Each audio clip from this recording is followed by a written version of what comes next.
Assalamualaikum warahmatullahi wabarakatuh. Kami dari kelompok 5 kelas logistik 4P2 akan mempresentasikan hasil kerja kami selama 1 semester kemarin.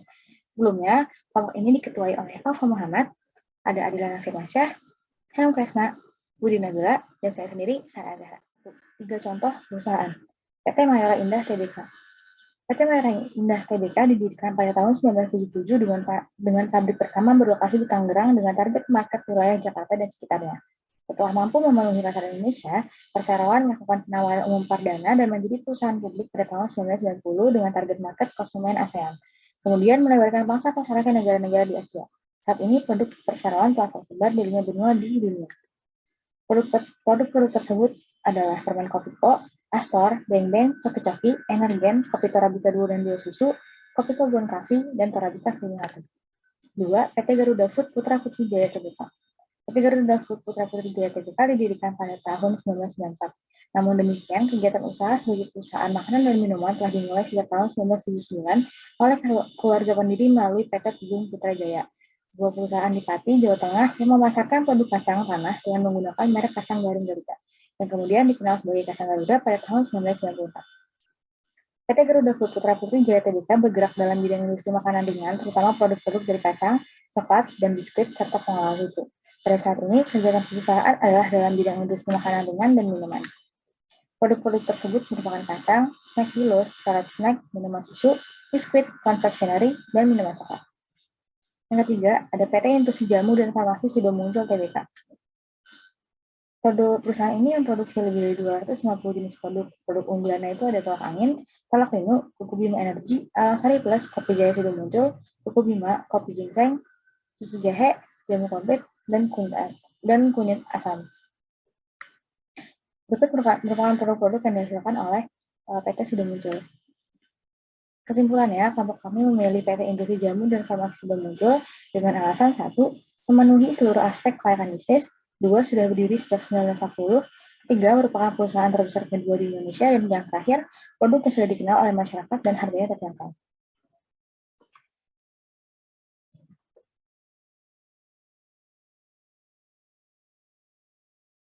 Pertemuan 2. Profil produk.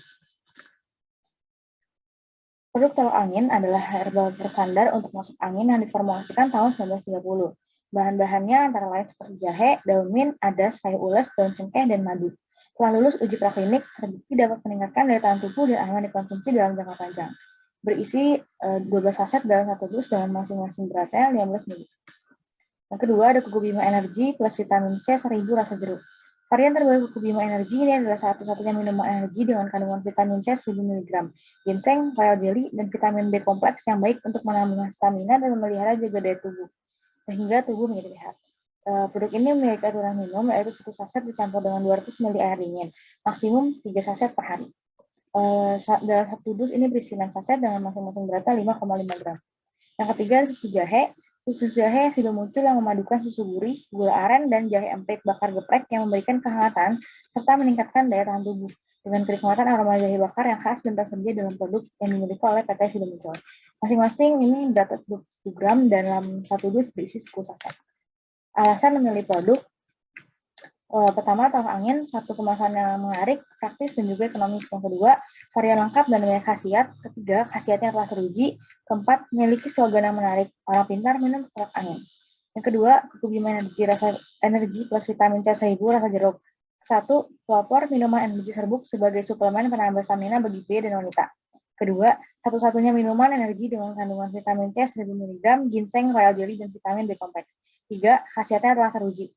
Yang ketiga itu susu jahe. 1. Minuman yang terbuat dari perpaduan susu dengan jahe bakar. 2. Susu jahe dengan kemasan praktis dan ekonomis. Dan yang ketiga, khasiatnya itu telah teruji. Siapa target market pembeli produk tersebut? Untuk tolak angin, pria dan wanita, remaja hingga dewasa. Target pasar tolak angin merupakan orang-orang yang lebih percaya terhadap jamu dibandingkan dengan obat-obat farmasi yang berbahan kimia. Yang kedua, Kuku Bima itu pria dan wanita berusia remaja hingga dewasa. Kuku Bima energi plus vitamin C 1000 menargetkan hampir semua segmen pasar dari atlet, pelajar, dan pekerja yang menginginkan stamina prima dengan menembus segmen pasar mulai dari menetapkan sponsor pada aktivitas olahraga hingga pergelaran musik. Ketiga, susu jahe, pria dan wanita remaja hingga dewasa, atau diarahkan kepada pelajar, pekerja, masyarakat umum, dan eksekutif muda. khususnya di wilayah yang memiliki udara dingin karena berkhasiat untuk menghangatkan tubuh serta meningkatkan daya tahan tubuh. Pertemuan selanjutnya akan dilanjutkan oleh teman saya. Selanjutnya yaitu pertemuan ketiga tentang riset pasar. Riset pasar diartikan sebagai proses mengevaluasi kelayakan suatu produk atau layanan baru melalui riset yang dilakukan secara langsung dengan konsumen potensial. Tujuan utama melakukan riset pasar adalah untuk memahami dan untuk memeriksa pasar yang terkait dengan produk atau layanan tertentu, sehingga dapat memutuskan bagaimana audiens akan bereaksi terhadap suatu produk atau layanan tersebut. Dalam kegiatan ini, kelompok kami melakukan riset pasar untuk memilih produk dari PT Industri Jamu dan Farmasi Sido Muncul Tbk yang paling banyak diminati masyarakat. Dengan cara pengumpulan data dengan memberikan atau menyebarkan daftar pertanyaan kepada responden melalui Google Form, dengan harapan responden akan memberikan respon terhadap pertanyaan tersebut. Sampel dari penelitian ini adalah responden atau konsumen seluruh masyarakat Indonesia, khususnya Jabodetabek, meliputi mahasiswa, karyawan, guru, wirausaha, polisi, dan lainnya. Kuesioner ini berhasil diisi oleh 170 orang dengan tenggang waktu mulai dari hari Rabu 30 Maret 2022 pukul 13:17 waktu Indonesia bagian Barat sampai dengan Kamis 31 Maret tahun 2022 pukul 15:48 waktu Indonesia Barat melalui website Google Form. Berdasarkan riset yang telah dilakukan, peneliti memutuskan untuk menggunakan produk tolak angin produksi PT Industri Jamu dan Farmasi Sido Muncul Tbk sebagai produk pengembang selanjutnya, karena yang pertama rata-rata konsumen mengetahui dan berminat terhadap produk tolak angin, terutama karena khasiatnya yang dapat membantu kesehatan dan mengurangi rasa sakit. Yang kedua, konsumen lebih memilih produk tolak angin dibandingkan dengan dua produk lainnya. Yang ketiga, pada masa pandemi virus corona, tolak angin banyak diminati karena memiliki banyak khasiat bagi tubuh, terutama mampu memelihara atau menjaga daya tahan tubuh. Yang keempat, tolak angin sudah banyak lolos uji keamanan produk, memiliki sertifikasi Komite Akreditasi Nasional atau KAN, International Organization for Standardization atau ISO, dan sudah tersertifikasi halal. Untuk pertemuan keempat yaitu bisnis model canvas yang terdiri dari 9 blok. Yang pertama ada key partner, ada vendor, ada reseller, dan juga shipping service yang terdiri dari tiga macam shipping service yaitu JNE, JNT, dan juga Tiki. Untuk yang kedua ada key activities. Yang pertama ada aktivitas pembelian produk kepada supplier, yang kedua penjualan online dan offline, ketiga mengadakan promosi, yang keempat pengelolaan keuangan, dan juga pelayanan konsumen. Untuk aktivitas yang ketiga atau blok yang ketiga yaitu ada key resources yang terdapat 3 poin, ada dari sumber daya manusianya, ada dari modalnya, dan juga dari sosial media. Dan yang keempat ada customer structure. Terdapat biaya promosi, biaya tenaga kerja, biaya pembelian produk, dan juga biaya transportasi yang perusahaan kami gunakan. Yang kelima ada value proposition. Yang pertama mengandung kombinasi berbagai herbal alami. Yang kedua berhasil untuk mengobati gejala masuk angin seperti mual, perut kembung, pusing, dan sebagainya. Ketiga, terpercaya lebih dari 40 tahun. Keempat, ada berbagai macam cara mengkonsumsi tolak angin sesuai dengan selera kita masing-masing. Yang kelima, harganya terjangkau dan juga halal. Untuk blok 6 ada customer relationship yang kita ciptakan dari media sosial yang kita gunakan untuk berinteraksi dengan pelanggan online, dan juga terdapat info promosi menarik dari penjualan produk kami, dan juga ada relasi dari penjualan offline. Untuk blok ke-7 ada channels, ada 2 jenis yaitu dari pamflet produk dan juga sosial media kita. Dan ke-8 ada customer segment. Ada customer segment untuk pria dan wanita hingga remaja dewasa, dan juga orang-orang yang lebih percaya terhadap jamu dibandingkan dengan obat-obat farmasi yang berbahan kimia. Dan terakhir ada blok revenue stream. Ini didapatkan dari penjualan produk tolak angin. 5. Profil perusahaan. Profil company atau profil perusahaan. PT Herb Indonesia adalah perusahaan jamu tradisional dan farmasi dengan menggunakan mesin-mesin modern beralamat di Jalan Bali 3, Kelapa 2, nomor 27, Kebun Jeruk, Jakarta Barat dengan kode pos 11.550 Indonesia. Perusahaan ini bergerak di bidang produk jamu tradisional dan farmasi. Berdiri sejak tahun 1965, Herb Indonesia memproduksi produk unggulannya yaitu telak angin yang khasiatnya sudah teruji. Sejarah dari PT Herb Indonesia. PT Herb Indonesia adalah pabrik jamu tradisional yang didirikan dari home industry yang dikelola oleh keluarga Hanum Kresna di Karawang pada tahun 1930. Saat itu kakek beliau yaitu Ahmad Kresna yang memiliki 3 karyawan yang membantu beliau menghasilkan ramuan dalam bentuk yang lebih praktis. Pada tahun 1960, beliau kemudian mendirikan sebuah perusahaan sederhana bernama Herb Indonesia dengan produk pertamanya yaitu telak angin yang dapat melawan influenza yang membuat menjadi terkenal dan mendapatkan banyak permintaan di pasar. Namun sayangnya pabrik ini tidak mampu menghasilkan produk yang lebih banyak. Pada tahun 1964 akhir, keluarga Kresna pindah di Jalan Bali 3 nomor 27 Kebun Jeruk, Jakarta Barat. PT Herb Indonesia bertujuan untuk mengembangkan industri jamu yang baik. Niat ini membuat pabrik lebih berkonsentrasi dan menjadi lebih inovatif. Dengan bahan yang tepat, jenis, jumlah, dan kualitas akan menghasilkan ramuan yang baik. Produk dari PT Herb Indonesia, telak angin, adalah herbal berstandar untuk masuk angin yang diformulasikan pada tahun 1930. Bahan-bahannya antara lain seperti jahe, daun mint, adas, kayu les, daun cengkeh, dan madu. Telah lulus uji praklinik, terbukti dapat meningkatkan daya tahan tubuh dan aman dikonsumsi dalam jangka panjang. Telak angin merupakan obat herbal terstandar atau OHT yang diproduksi di pabrik yang berstandar GMP, Good Manufacturing Product, ISO International Organization of Standardization, dan HACCP atau Hazard Analysis Critical Control Point. Telak angin telah melalui uji toksitas subkronik dan uji khasiat yang terbukti berkhasiat untuk masuk angin dan gejala kembung, mual, sakit perut, pusing, meriang, dan tenggorokan kering. Baik diminum saat perjalanan jauh, kecapean, dan kurang tidur untuk memelihara dan menjaga daya tahan tubuh. Strategi pemasaran. Target pasar untuk produk telak angin yaitu pria dan wanita, remaja hingga dewasa, dan bagi orang-orang yang lebih percaya dengan jamu dibandingkan dengan obat-obat farmasi yang berbahan kimia. Strategi pemasaran PT Herb Indonesia menggunakan 4P atau disebut juga dengan marketing mix 4P. Terdiri dari 4 bagian yaitu produk, price, place, dan promotion. 1. Produk.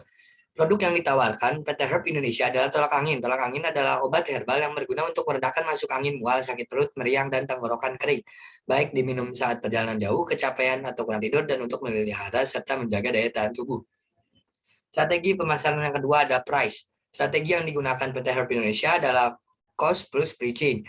Karena PT Herb Indonesia menjual telak angin dengan kualitas dan kuantitas yang tinggi. Strategi pemasaran yang ketiga ada promotion. PT Herb Indonesia, strategi promosinya adalah dengan personal sharing, menawarkan produk ke orang-orang sekitar. Strategi promosi yang kedua ada digital content dengan membuat video sinematik produk-produk PT Herb Indonesia.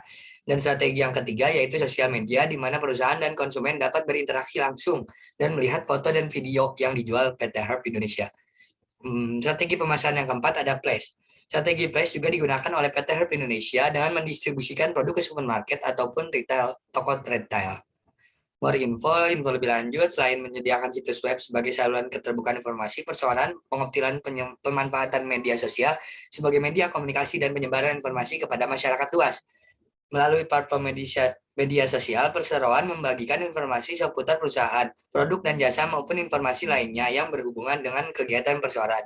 Akun media sosial yang dimiliki ada Facebook, kanal YouTube, Instagram, Twitter, dan LinkedIn. Fasilitas warehouse pada PT Herb Indonesia adalah sebagai berikut.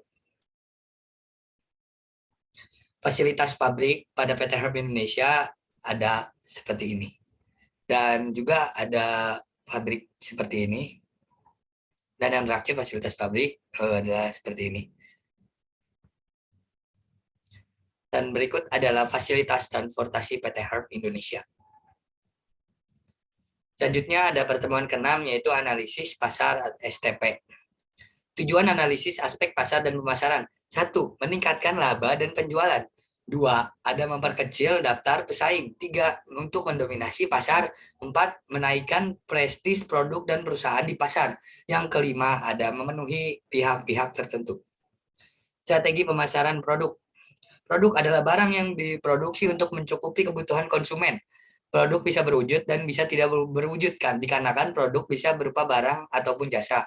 Secara sederhana, ada beberapa yang menjadi pertanyaan yang harus dijawab perusahaan dalam membuat dan merancang sebuah produk, yaitu sebagai berikut. Strategi pemasaran yang kedua ada price atau harga. Harga adalah jumlah yang harus dibayar konsumen untuk dapat menikmati produk yang ditawarkan. Ada 3 strategi dalam penetapan harga, yaitu 1 ada harga terobosan pasar, 2 pasar menggelapkan harga, dan yang terakhir ada harga netral. Strategi pemasaran yang ketiga ada place atau tempat.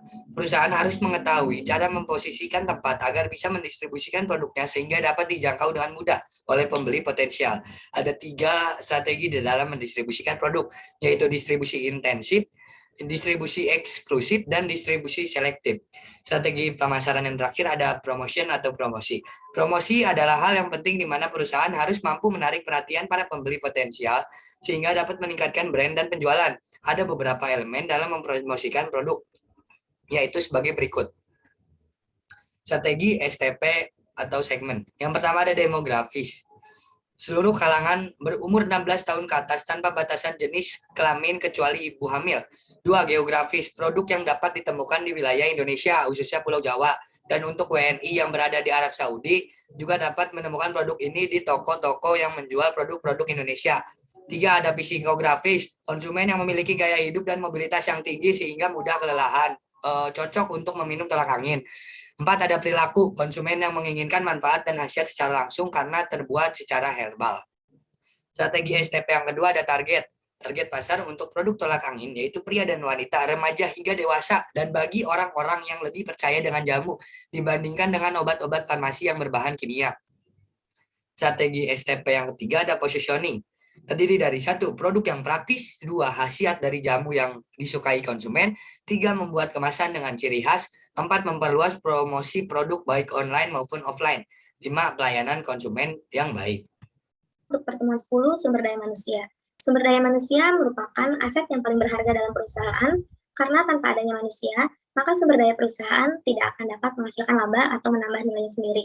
Dalam konteks bisnis, sumber daya manusia merupakan orang yang bekerja dalam suatu organisasi yang sering pula disebut karyawan. Nah, berikut ini ada logo produk kami, yaitu puding susu jahe atau dikenal sebagai PSG. Lalu, puding susu jahe merupakan olahan makanan yang menyehatkan karena terbuat dari bahan baku jahe. Puding susu jahe ini bermanfaat untuk melegakan tenggorokan, sebagai anti peradangan, menurunkan kolesterol, dan masih banyak manfaat lainnya. Puding susu jahe ini tidak memiliki efek samping apapun sehingga aman dikonsumsi oleh siapapun, mulai dari anak-anak, dewasa, hingga orang tua.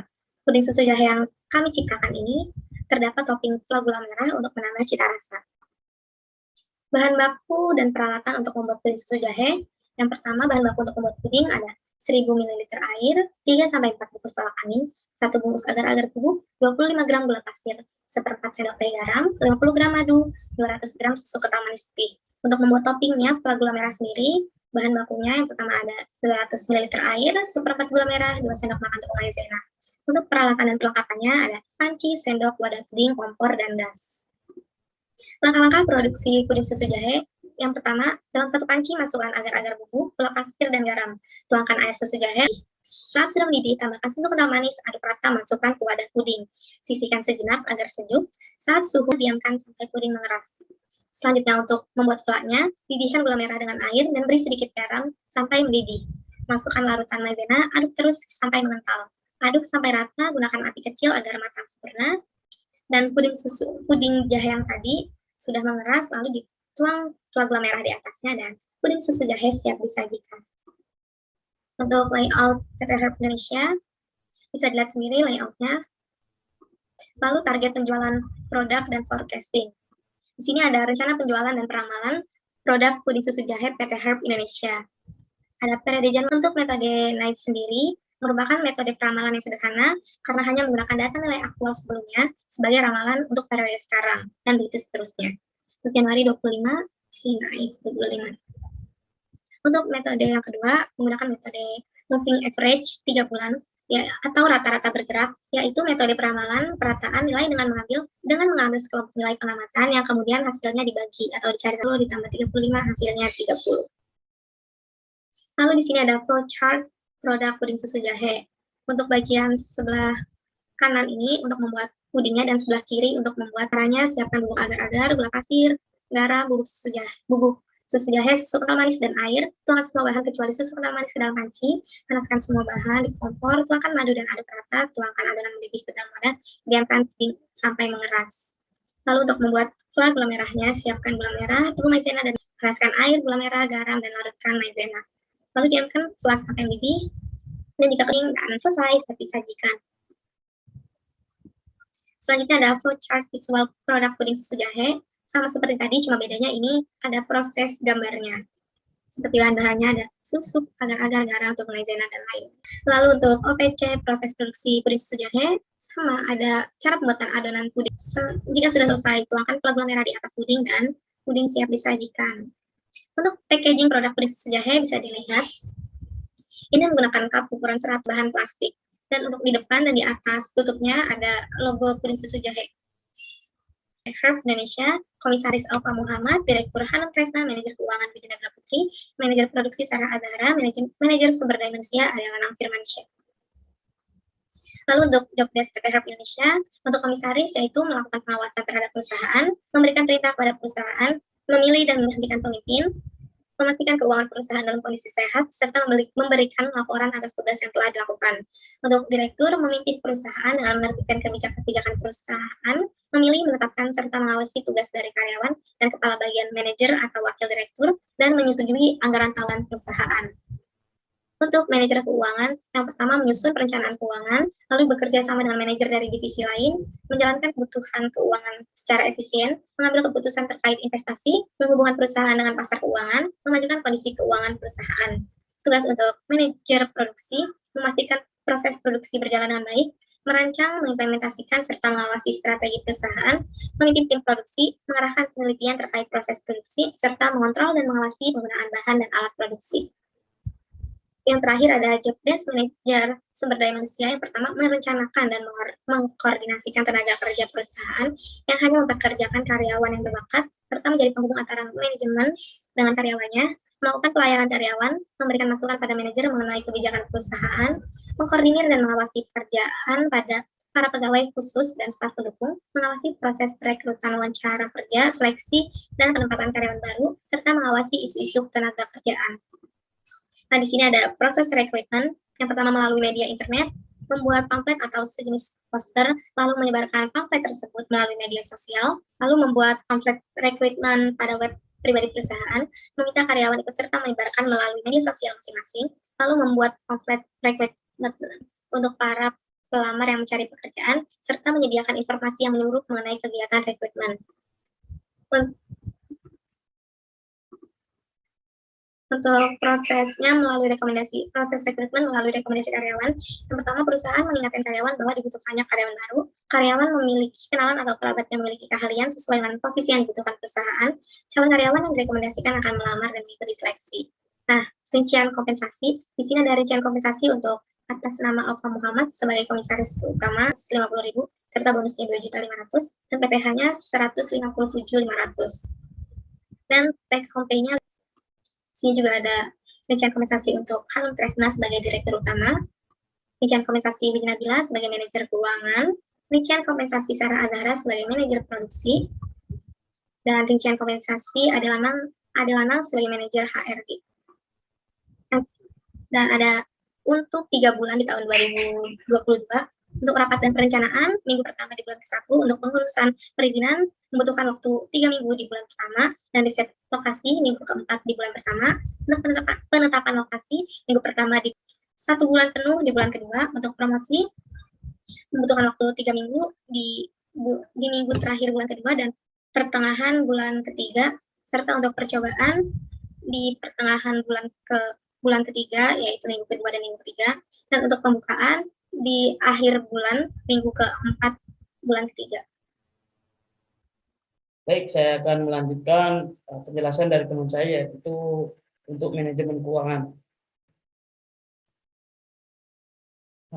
Dapat kita lihat untuk proyeksi pembiayaan proyek praoperasional. Pembiayaan proyek periode praoperasional dalam rupiah yang kita susun untuk mengetahui biaya berapa sih biaya yang akan kita keluarkan dalam membuat perusahaan ini. dalam diketahui dalam keterangannya ini ada investasi harta tetap. Di situ ada kendaraan, mesin atau peralatan, yang terakhir inventaris kantor. Untuk kendaraan kita mengasumsikan seharga 200 juta dan sumber pembiayaannya itu 50-50 dari modal sendiri 50% dan kita meminjam 50%. Yaitu sebesar 100 juta, untuk kredit juga 100 juta. Untuk mesin atau peralatan dengan total 75 juta, kita sepakat untuk memakai modal sendiri. Dan inventaris kantor sebesar 100 juta, kita juga memutuskan untuk meminjam dengan total harta tetap yang kita sudah tetapkan, yaitu sebesar 375 juta. Dengan sumber pembiayaannya dengan modal sendiri kita akan mengeluarkan 175 juta dan meminjam sebesar 200 juta dalam investasi harta tetap. Terus selanjutnya yang B itu inventaris harta tak berwujud, yang ada biaya operasional, ada biaya penanggulangan AMDAL. Itu yang pertama itu biaya profesional sebesar 20 juta. Dan kami sepakat untuk memakai modal sendiri, dan untuk biaya penanggulangan AMDAL itu sebesar 5 juta. Dan kita juga masih memakai modal sendiri. Total harta tak berwujud sebesar 25 juta, dan untuk sumber pendananya kita menggunakan modal sendiri dengan total 25 juta.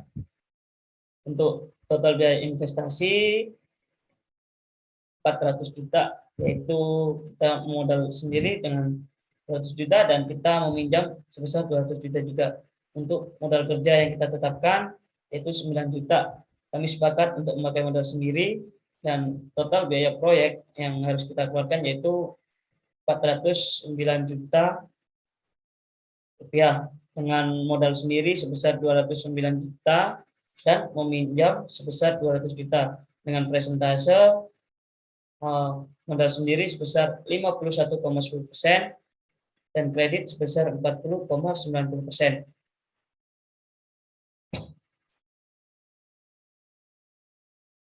Dapat kita lihat untuk masih di biaya operasi kebutuhan modal kerja. Untuk rencana produksi satuan, biaya pokok produksi yang kita tetapkan yaitu bahan baku dan bahan pembantu itu untuk per bulannya kita patok sebesar 200.000 dan akan kita kalikan sebanyak 12 bulan, karena 1 tahun kita mengasumsikan sebesar 12 bulan. Dan juga upah tenaga kerja kita berikan per bulannya itu 3 juta, sama seperti atasnya kita kalikan 12 dan total tersebut. Untuk biaya produksi 800 per bulan dan akan dikalikan selama 1 tahun. Untuk total biaya produksi per bulannya itu kita dapatkan 4 juta, dan untuk total yang selama 1 tahun kita mendapatkan 48 juta. Untuk selanjutnya itu biaya usaha. Untuk di sini ada beberapa gaji-gaji dari direktur atau gaji dari staf. Pertama gaji direktur 8 juta, dan bawahnya yaitu gaji selama 1 bulan. Untuk total biaya usaha yang kita keluarkan yaitu 44.300.000 rupiah untuk 1 bulannya, dan 531.600.000 rupiah itu untuk 1 tahun. Untuk total biaya operasional per tahunnya kita mengeluarkan 108 juta rupiah. Untuk kebutuhan modal kerja sebesar 9 juta rupiah. Baik, ini proyeksi laba rugi dapat kita lihat sama-sama. Untuk di tahun pertama, setelah kita susun dari awal hasil penjualan, biaya produksi, laba kotor, dan biaya usaha, total biaya usaha sebelum penyusutan, dan sampai ke bawah setelah kita total dengan 1 tahun kita mengeluarkan 196.170 rupiah, dan di tahun kedua mendapatkan 203.249.583 rupiah. Dan untuk tahun ketiga 251 juta, tahun keempat 228, dan yang untuk tahun kelima kita mendapatkan 220.639.212 rupiah. Berikut adalah proyeksi arus kas. Dapat kita lihat untuk proyeksi arus kas kita dalam tahun pertama sampai tahun kelima. Itu ada beberapa, ada penerimaan kas, ada awal kas, arus kas keluar kita untuk keperluan apa aja, dan kewajiban kita, dan dapat kita jumlah untuk saldo akhir yang kita terima untuk perusahaan kami ada di bawah yang kita warnai dengan kuning.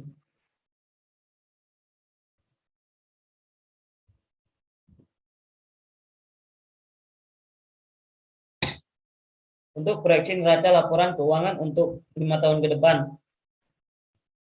Berikut adalah proyeksi laporan posisi keuangan yang ada di perusahaan kita. Dapat kita lihat sama-sama dari tahun pertama, tahun kedua, tahun ketiga, tahun keempat, dan tahun yang terakhir, tahun kelima itu dapat kita susun. Kayak mesin peralatan itu sudah kami susun, inventaris kantor,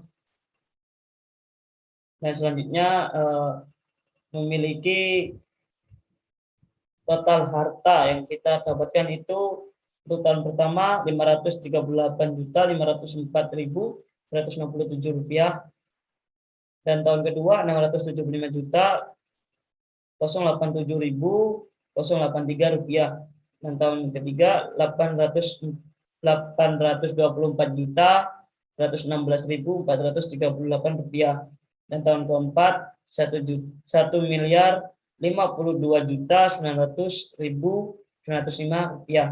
Untuk yang tahun terakhir 1.273.540.117 rupiah. Untuk cash flow perusahaan 5 tahun ke depan. Jadi dapat kita lihat sama-sama, yaitu di periode operasi ada keterangan hasil penjualan tahun pertama kita mengeluarkan berapa, dan untuk cash flow yang kita dapatkan dapat kita lihat sama-sama. Dan kita beralih untuk tabel yang bawahnya itu total biaya proyek peroperasi kita dapatkan 409 juta rupiah, total biaya operasi 108 juta rupiah, dan rata-rata EAT-nya 212.908.023 rupiah. Untuk rata-rata investasi awal yang kita dapatkan yaitu 517 juta rupiah dengan ARR sebesar 41%. Membahas manajemen investasi. Untuk metode yang kami gunakan di perusahaan kami yaitu metode Net Present Value atau yang disingkat NPV. Berikut NPV yang kami buat bersama-sama dapat dilihat.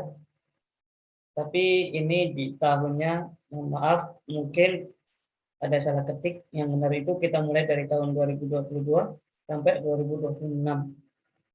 Atau enggak 2027. Nah, untuk di tahun pertama itu arus cash flow kita perusahaan itu sebesar 520.924.405 rupiah dengan tingkat bunga 2%, dan NPV yang kita dapatkan yaitu sebesar 514.236 rupiah.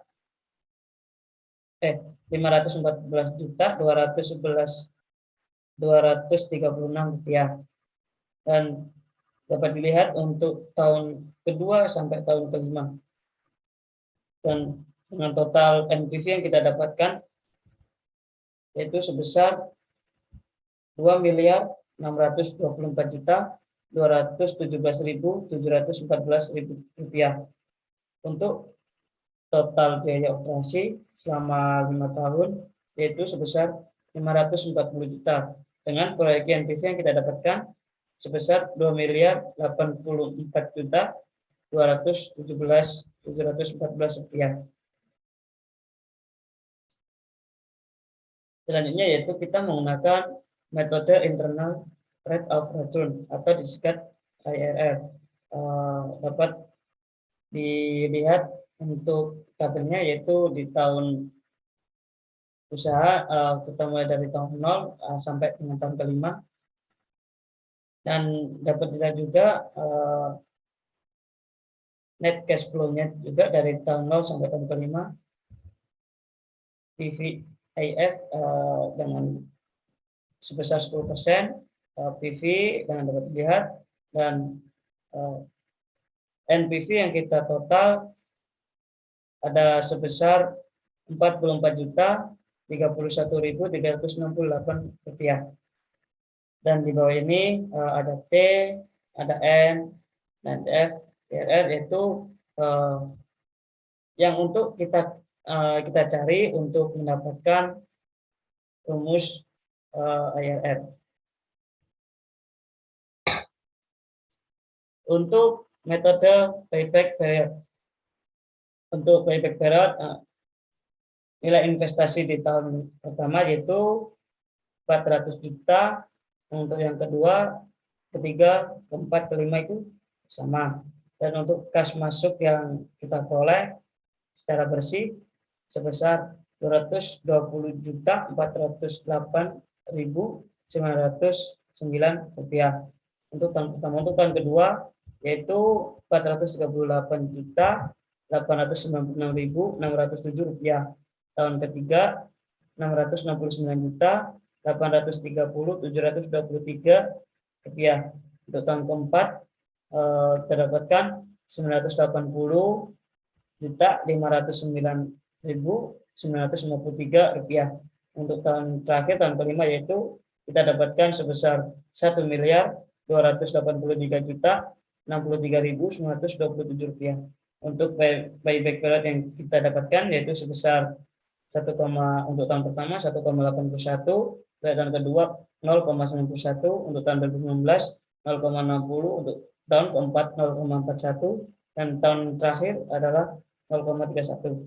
Untuk total payback period yaitu 4,04 untuk maksimal payback period selama 5 tahun. Untuk metode profitability index atau disingkat PI, untuk keterangannya dapat dilihat ada PV kas masuk, PV kas keluar, sehingga kita dapatkan nilai profitability index. Untuk tahun pertama kita mendapatkan kas masuk sebesar 809 juta rupiah. Untuk tahun kedua 1.040.408.929 rupiah. Untuk tahun ketiga 1.278.896.607 rupiah. Untuk tahun keempat 1.529.830.723 rupiah. Untuk yang tahun terakhir kita dapatkan 1.880.509.953 rupiah.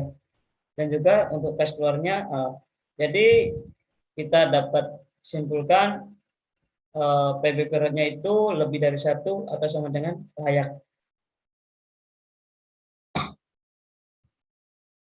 Untuk metode selanjutnya yaitu metode break even point atau disingkat BEP. Untuk ketentuan untuk biaya tetap, harga jual, biaya variabel, volume produksi itu sudah diketahui dari neraca kita sebelumnya. Untuk tahun yang pertama kita biaya tetap dapat diketahui sebesar 523.604.762, dan tahun-tahun berikutnya dapat kita lihat juga di tabel ini. Dan harga jual yang kita tetapkan di perusahaan kami yaitu sebesar Rp20.000, 20.000. Untuk selanjutnya biaya variabelnya dapat kita lihat sebesar Rp19.800.000 dan setiap tahun mengalami kenaikan. Untuk volume produksi sudah kita tetapkan bersama teman-teman yaitu sebesar 40.000 dan setiap tahun akan naik sekitar 1.000 sampai 2.000. Untuk PV per unit sebesar 495, dan setiap tahun akan naik, dan tahun kelima kita dapatkan 1.473. Untuk BEP unitnya kita dapatkan 26.845, dan setiap tahun juga akan naik, dan kita dapatkan di tahun yang kelima yaitu tahun 2026 yaitu sebesar 29.673. Untuk BEP dalam rupiahnya itu kita dapatkan 536.892.860 rupiah, dan setiap tahun juga kita mengalami kenaikan, dan kita harus naik, dan di tahun yang terakhir tahun 2026 atau tahun kelima kita mendapatkan 593.462.867 rupiah. Untuk BEP-nya per bulannya kita dapatkan sebesar 44.741.71 rupiah. Dan setiap tahun dari tahun pertama, tahun kedua, tahun ketiga, tahun keempat, dan tahun kelima itu mengalami kenaikan, dan kita dapatkan di tahun terakhir sebesar 49.455.238 rupiah. Pertemuan 13, analisis mengenai dampak lingkungan atau biasa kita kenal AMDAL, merupakan kajian mengenai dampak besar dan penting suatu usaha atau kegiatan yang direncanakan pada lingkungan hidup yang diperlukan bagi proses pengambilan keputusan tentang penyelenggaraan usaha atau kegiatan di Indonesia. Fungsi AMDAL itu sendiri antara lain memberi masukan dalam hal pengambilan keputusan, memberi pedoman dalam upaya pencegahan, pengendalian, dan pemantauan dampak lingkungan hidup, serta memberikan informasi dan data bagi perencanaan pembangunan suatu wilayah. Manfaatnya antara lain mengetahui lebih awal dampak positif dan negatif suatu proyek, menjamin aspek keberlanjutan proyek pembangunan, serta mengirit penggunaan sumber daya alam. Analisis mengenai dampak lingkungan pada PT Herb Indonesia yang pertama berdasarkan aspek lingkungan operasional terhadap karyawan. Proses pengolahan pada PT Herb Indonesia menimbulkan wangi jahe yang dapat membuat tubuh dan pikiran menjadi santai dan mengurangi stres. Yang kedua, terhadap tempat-tempat usaha sekitar PT Herb Indonesia, dampak positif bagi wilayah sekitar PT Herb Indonesia, yaitu dapat membantu meningkatkan pendapatan UMKM seperti warung-warung, karena PT Herb Indonesia membeli bahan baku di warung sekitar. Lalu, yang kedua berdasarkan lingkungan industri dan masyarakat sekitar. Terhadap lingkungan industri, PT Herb Indonesia menggunakan packaging dengan jenis plastik yang terbuat dari bahan low density polyethylene yang bersifat elastis, memiliki daya tahan yang lama dan dapat digunakan untuk berulang kali. Packaging yang digunakan oleh PT Herb Indonesia sebenarnya tidak berpengaruh buruk terhadap lingkungan karena packaging dapat digunakan berulang. Tetapi kembali lagi kepada customer apakah ia ingin menggunakan packaging untuk wadah tertentu atau tidak, karena PT Herb Indonesia tidak menerapkan reverse logistik. Tapi kedepannya PT Herb Indonesia akan menerapkan reverse logistik dengan cara setiap mengembalikan 10 packaging akan mendapat satu produk dari PT Herb Indonesia, yaitu puding susu jahe. Dan terhadap masyarakat sekitar, pada masyarakat sekitar juga sebenarnya tidak ada dampak negatif, karena PT Herb Indonesia tidak meninggalkan sampah atau limbah industri yang berat dan berbahaya, karena bahan bakunya semua aman terhadap lingkungan maupun masyarakat sekitar.